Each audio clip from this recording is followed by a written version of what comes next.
أعوذ بالله من الشيطان الرجيم. بسم الله الرحمن الرحيم. يا أيها المزمل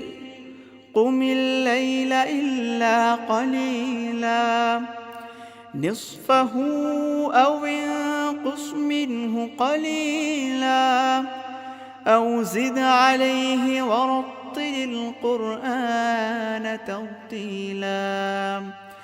إنا سنلقي عليك قولا ثقيلا إنا ناشئة الليل هي أشد وطئا وأقوم قيلا إن لك في النهار سبحا طويلا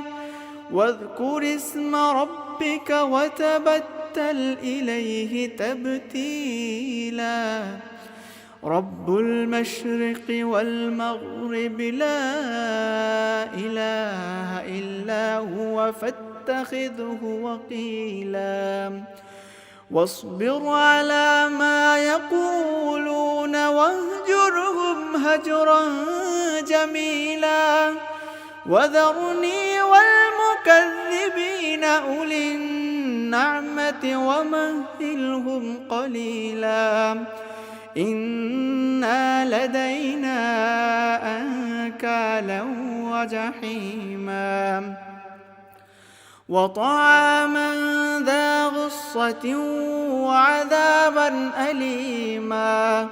يوم ترجف الأرض والجبال وكانت الجبال كثيبا مهيلا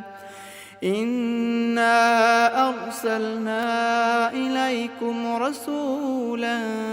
شاهدا عليكم كما أرسلنا إلى فرعون رسولا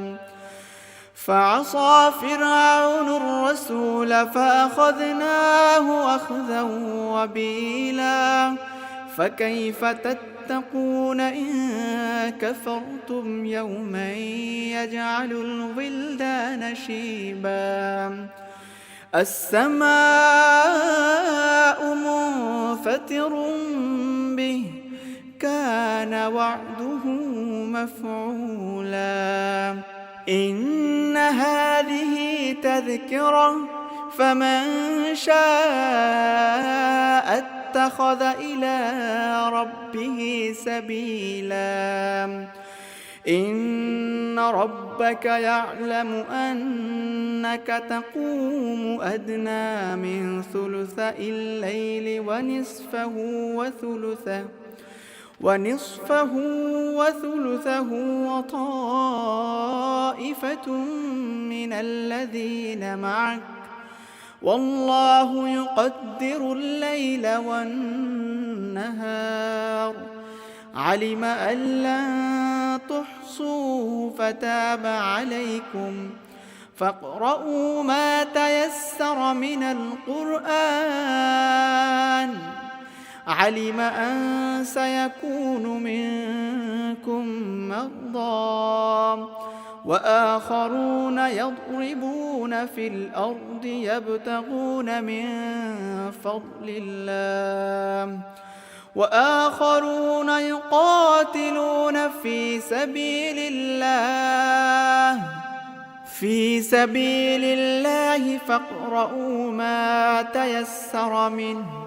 وأقيموا الصلاة وآتوا الزكاة وأقرضوا الله قرضا حسنا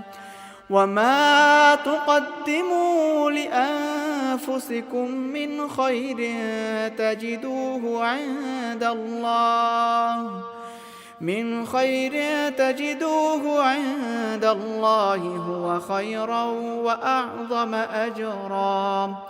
واستغفروا الله إن الله غفور رحيم.